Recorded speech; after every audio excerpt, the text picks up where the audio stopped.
Bonjour à tous.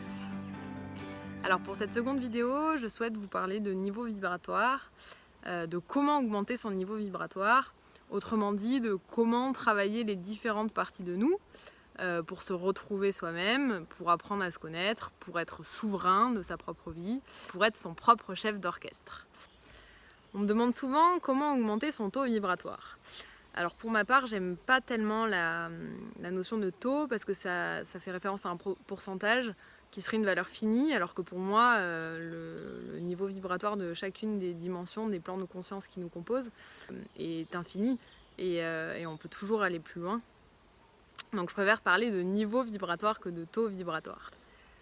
Dans ma première vidéo, nous avons vu que tout est énergie, que tout est vibration, que nous coexistions simultanément dans différents plans de conscience, que ces plans de conscience étaient conceptualisés sous la forme de corps énergétiques.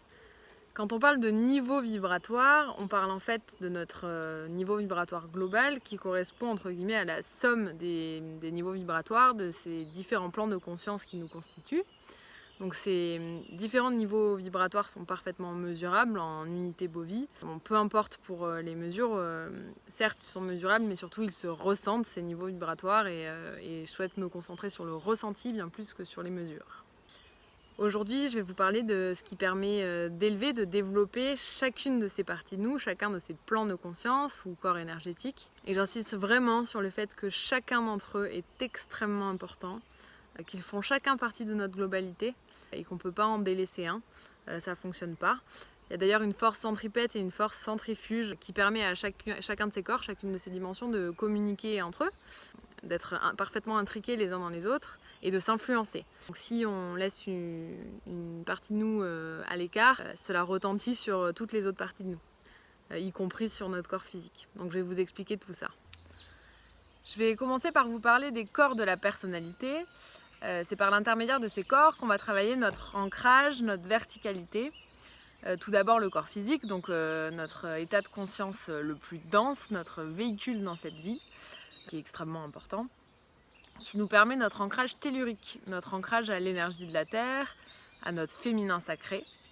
Ce corps physique, il a besoin qu'on en prenne soin. Ça va passer en premier lieu par ce qu'on ingère. Pour la petite anecdote, en fait, quand on manque d'ancrage tellurique en médecine chinoise, on parle de vide de rein. Le rein est associé à l'élément eau, donc on comprend bien que l'eau que l'on va boire est extrêmement importante pour ce corps physique. Je dédierai une vidéo à cette molécule d'eau parce qu'il y a énormément de choses à dire et ça fera l'objet d'une seule et unique vidéo. Mais ça passe aussi par ce que l'on ingère en termes de nutriments, de nourriture solide. Pour ce qui est de l'alimentation, on se nourrit d'un point de vue nutritionnel, certes, mais surtout d'un point de vue énergétique. Donc il va falloir penser en termes d'information lorsque l'on ingère un aliment et qu'on choisit l'aliment qu'on souhaite manger. On peut parler d'alimentation consciente. Je vous suggérerai jamais de bannir tel ou tel aliment. En revanche, d'être attentif à l'énergie qu'il comporte, d'être attentif à vos ressentis. Donc c'est vraiment du bon sens. Plus l'aliment est transformé, moins il comporte d'énergie vitale et moins il va nous apporter de ce point de vue-là. Et plus l'aliment est proche de son état naturel et plus il est bon pour nous. Par le même mécanisme, on comprendra aisément qu'un aliment qui est cueilli trop tôt, qui a été cultivé de manière mécanique et industrielle entre guillemets, avec des pesticides et des nanotechnologies, comportera une énergie qui sera plus nocive qu'un nutriment cultivé avec amour à côté de chez nous jusqu'à maturité. Donc c'est vraiment du bon sens, il suffit de s'écouter et d'être attentif à nos ressentis une fois l'aliment ingéré pour pouvoir savoir ce qui est bon pour nous. Choisir des produits de saison va également contribuer à notre connexion à l'énergie terrestre, à la terre-mère et l'univers est parfait, il y a exactement ce dont nous avons besoin d'un point de vue tant énergétique que nutritionnel dans les fruits et légumes de saison. Encore du bon sens pour ce corps physique, il va avoir besoin qu'on le mette en mouvement, donc on pratique une activité physique. Encore une fois, chacun ce qui lui fait du bien, donc être attentif à ce qui nous plaît, ce qui nous anime, pour mettre en mouvement notre corps physique et faire circuler l'énergie à travers tout notre corps, de nos pieds à notre tête. Et ce qui est primordial pour lui, c'est qu'on l'écoute, qu'on lui donne de la gratitude et qu'on l'aime. Donc vraiment prenez-en soin, massez-vous, Dites-vous de jolies phrases devant un miroir, appréciez-le pour ce qu'il est et ne le dénigrez pas.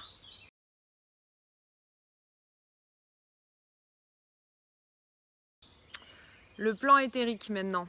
Alors ce corps éthérique, c'est la partie de nous qui va avoir besoin de projeter, de visualiser ses objectifs. Pour cela, on peut lister ses objectifs par écrit, ça fait énormément de bien. On peut également se projeter dans la situation que l'on souhaite atteindre en méditation. Mais voilà, c'est cette partie-là qui a besoin de clarifier les objectifs, de les lister, et ça nous aide ensuite à les matérialiser. L'intention qui anime nos objectifs est extrêmement importante. Elle va pouvoir être biaisée par les plans du dessus, donc le plan mental et le plan émotionnel que l'on verra ensuite. Mais j'insiste vraiment sur le fait que l'intention qui doit driver tous vos objectifs est une intention d'amour et rien d'autre. Par ailleurs, le plan éthérique est le plan d'expression de notre créativité. Pour pouvoir exprimer cette créativité, il va être important de vivre dans un environnement propice à son expression, donc épuré, rangé. Les objets ont une mémoire, il ne faut pas l'oublier, donc prenez le temps de donner ce dont vous n'avez plus besoin. Ça fait un bien fou. Et une fois que vous vivez dans un environnement sain, rangé et épuré, laissez s'exprimer votre enfant intérieur. Surtout, soyez attentif à ce qui vous anime, que ce soit du chant, de la peinture, de la danse, de la musique, peu importe, mais laissez-le s'exprimer, cet enfant intérieur. Ce corps éthérique, c'est aussi cette partie qui va être impactée par les ondes. Aujourd'hui, on entend parler de la 5G qui fait débat, polémique, qui suscite même de la colère. Effectivement, c'est ce corps-là, c'est ce plan-là qui est impacté par les ondes. Ce qui va se passer, c'est que toutes les ondes qui nous entourent vont nous décentrer de notre verticalité. Mais alors, pas de panique, il est possible de trouver un compensateur qui sera propre à chacun. Donc moi, j'utilise une antenne de l'échelle pour les mesurer. Je pense que n'importe quel bioénergéticien pourra trouver votre compensateur, qui peut être sous forme d'huile essentielle, de pierres, de cristaux, qui sera propre à vous-même. On ne peut pas se les prêter, ces compensateurs, mais qui permettront de minimiser l'impact des ondes qui nous entourent sur notre centrage, sur notre ancrage. Enfin, on peut accompagner ce corps éthérique, ce corps énergétique, par différentes pratiques. Je pense que vous connaissez le Reiki, l'acupuncture, l'homéopathie. Voilà, toutes ces thérapies agissent sur ce plan-là. On peut également peaufiner notre ancrage tellurique en faisant des câlins aux arbres. Peut-être que certains d'entre vous ont entendu parler de la sylvothérapie. C'est sur ce plan-là que cela agit. On peut aussi profiter de nos vacances à la campagne pour ceux qui vivent en ville, pour marcher pieds nus et se recharger de cette énergie tellurique.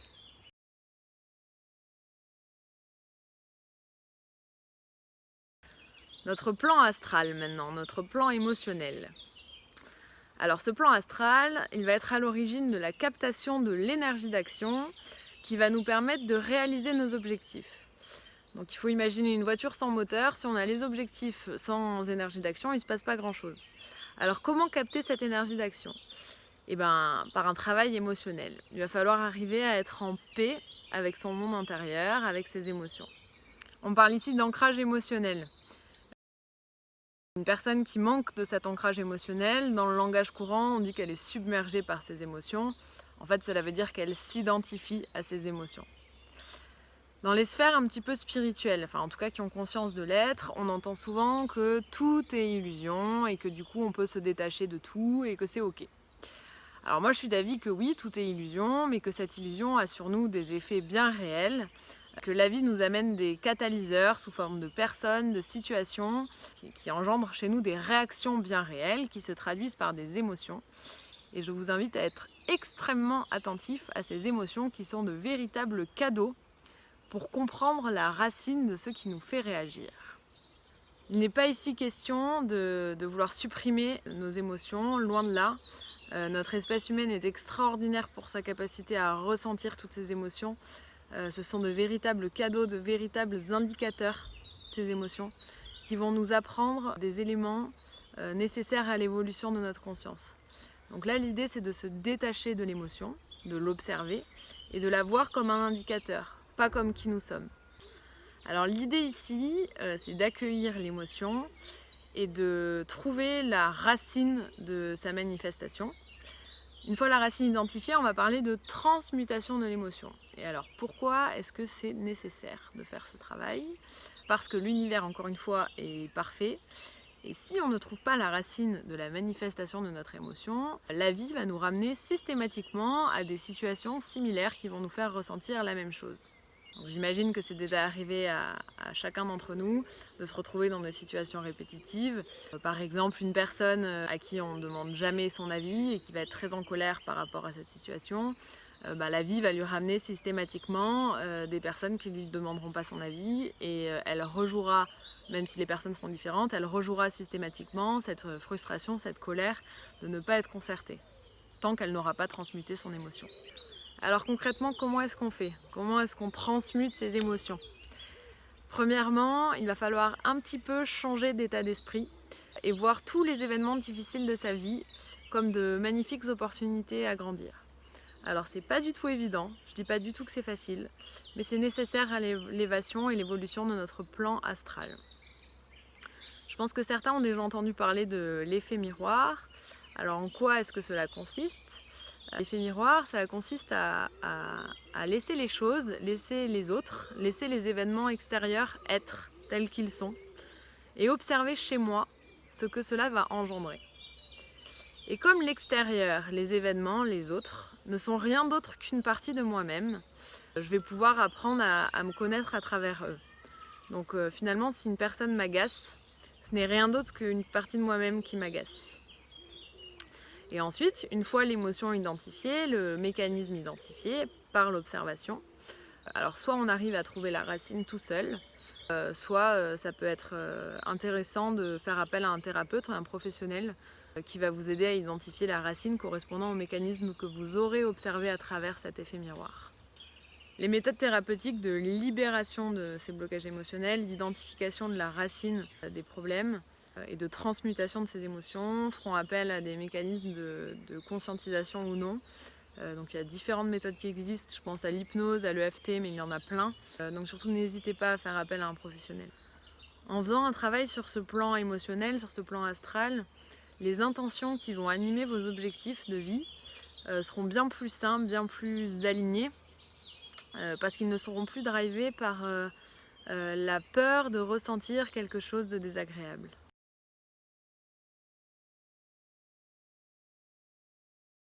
Le plan mental maintenant. Alors le plan mental, ça va être le plan de la réalisation, de la concrétisation, de la matérialisation de nos objectifs, autrement dit de la réalisation de la vie dont on rêve. Ce plan mental, il est relié au chakra cœur. Donc c'est très intéressant, le chakra cœur, c'est la réunion des énergies cosmiques et telluriques. Donc cela va nous demander de trouver un juste équilibre entre nos dimensions supérieures et nos dimensions inférieures pour pouvoir matérialiser. Et d'ailleurs, l'air du cœur, donc ça signifie aussi que cette air du cœur est essentielle et que finalement notre mental, notre décision devrait s'appuyer sur notre cœur plus que sur notre tête. Les personnes qui vont manquer d'ancrage mental, bien souvent ce sont des personnes qui ont du mal à matérialiser, qui ont du mal à être ici, à être présents. Alors ça peut se traduire sur le plan personnel par des personnes qui fuient un petit peu leur responsabilité familiale, qui vont avoir tendance à fuir leur responsabilité de parents par exemple, ou sur le plan professionnel, des personnes qui vont avoir du mal à s'ancrer dans un projet, notamment dans la durée. Donc c'est des personnes qui vont changer très très régulièrement de profession, sans jamais se trouver, qui se posent énormément de questions, qu'est-ce que je fais ici, quelle est ma mission de vie, qui ne se sentent pas tellement à leur place finalement dans ce monde-là, qui se demandent qu'est-ce qu'ils sont venus faire, qui trouvent parfois que ce monde n'a aucun sens, qui ne sont pas nés à la bonne époque, bref. Voilà, tout ça, ce sont autant de signes d'un manque d'ancrage mental et de travail sur ce plan mental. Alors pour comprendre à quoi est dû ce manque ou cette absence d'ancrage mental, on va pouvoir imaginer notre conscience comme une plaque en verre, assez fine et assez fragile, et sur laquelle chaque événement de la vie, désagréable, donc ça peut être un sentiment d'insécurité, une peur, une angoisse, une situation qui nous aurait dérangé, ça peut être des événements plus graves comme un viol, un accident de voiture très violent. Chacun de ces événements sera venu taper sur cette plaque en verre, sur cette conscience à son rythme et en proportion de l'événement. Et aurait fragmenté notre conscience, aurait fragmenté cette plaque en verre en petits morceaux. Et c'est cette fragmentation qui serait à l'origine de notre manque d'ancrage sur le plan mental. Donc le but du jeu maintenant, ici, ça va être d'aller recoller tous les petits morceaux qui ont contribué à la fragmentation de cette plaque. Il est tout à fait possible, avec de l'exercice, de maîtriser ses pensées afin de voir le verre à moitié plein, afin d'être positif dans notre vie, de prendre les choses du bon côté, de se pardonner lorsqu'on n'y arrive pas. Et pour cela, il va falloir faire preuve d'un grand travail d'observation, avec énormément de bienveillance, en observant systématiquement, en tout cas le plus possible, nos pensées, nos mots, nos gestes, nos réactions. Et c'est en observant tout ça, qu'on va apprendre à connaître nos limites, qu'on va apprendre à les partager avec bienveillance, à les exprimer, à se respecter et en fait à développer notre amour de nous-mêmes. Alors c'est bien beau tout ça, mais concrètement, comment est-ce qu'on fait pour maîtriser et éduquer son mental? Alors pour faire très simple, notre mental, ce qu'il sait faire, c'est analyser les expériences du passé et les projeter dans le futur. Donc le meilleur moyen de le maîtriser, c'est d'être dans le présent. Donc pour cela, il y a différentes techniques, notamment la méditation, qui permet vraiment de prendre conscience de l'instant présent. Il y a également des exercices de respiration. Il y a d'autres techniques, dont une que je vous partagerai dans une de mes prochaines vidéos. Aussi et surtout, il va falloir avoir la volonté et l'envie d'aller plonger au plus profond de nous. Très souvent, je dis pas toujours, mais souvent, les personnes qui manquent d'ancrage mental sont plus connectées à leur dimension supérieure qu'inférieure. Ce que je comprends, les dimensions supérieures sont bien plus belles, bien plus lumineuses, bien plus unies. L'amour prédomine. Mais malheureusement, nos parts d'ombre, elles sont cristallisées dans notre conscience plus dense. Et du coup, ça nécessite un grand plongeon à travers nous-mêmes et un grand plongeon au plus profond de nous, dans ces dimensions inférieures. Pour ce qui est de recoller les morceaux, il y a autant, je pense, de techniques que de personnes et de thérapeutes. J'ai pas de recette miracle. Donc c'est à chacun de vous de trouver le mécanisme qui lui convient le mieux. Le plan causal. Alors, le plan causal, c'est le plan de l'âme, à la fois de ses blessures et de ses traumatismes, mais aussi de son plan d'incarnation, de sa mission de vie, de sa mission d'âme, et de qu'est-ce qu'elle est venue chercher, en fait, notre âme sur cette terre, dans cette vie. Et du coup, ce qui va être très important pour ce plan, c'est de pouvoir assumer pleinement qui nous sommes, de pouvoir s'exprimer, de pouvoir exposer nos idées, de pouvoir avoir des actions concrètes aussi pour réaliser ce qui nous met en joie et ne pas avoir peur d'être qui nous sommes. C'est pour ce plan-là qu'il est parfois difficile de vivre dans notre monde duel. Alors effectivement, on est dans un monde en parfaite dualité où du coup il y a des parts d'ombre. Il y a des choses parfois pas très belles qui se passent et ça suscite chez nous des émotions vives. Et là, ce que je vous invite à faire face à cette noirceur et cette obscurité qui existe dans notre monde, c'est surtout d'avoir conscience qu'elle existe, de la regarder, donc pas de la rejeter, mais en revanche de ne pas l'alimenter par votre colère, par votre haine, par votre révolte, et d'entamer un travail justement sur cette colère, sur cette révolte face aux situations dures et sombres qui existent, pour ne surtout pas les alimenter énergétiquement et ne surtout pas leur donner du pouvoir. Parce que même si c'est une intention de détruire ce qui se passe et de faire émerger la lumière, contrairement à beaucoup de courants New Age qui pensent que la lumière vaincra l'ombre, je pense plutôt que la finalité, les deux vont fusionner.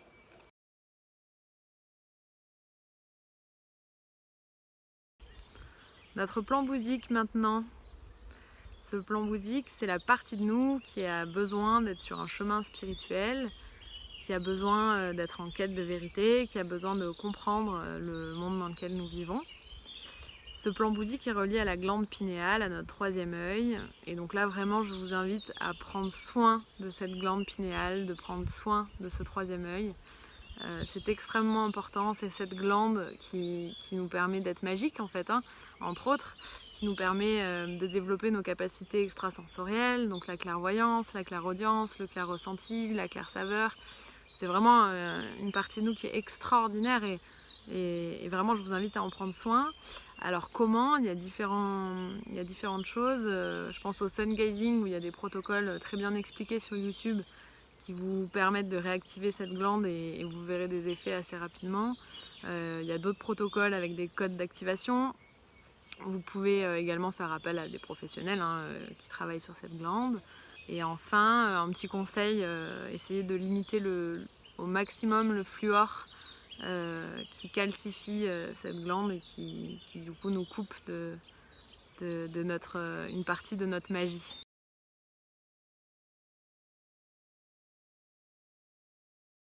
Et enfin le plan atmique, notre partie divine. Alors celle-ci, elle a pleinement conscience que nous provenons tous de la même source et que nous sommes un. Donc la seule chose que je peux vous conseiller, c'est de suivre votre instinct.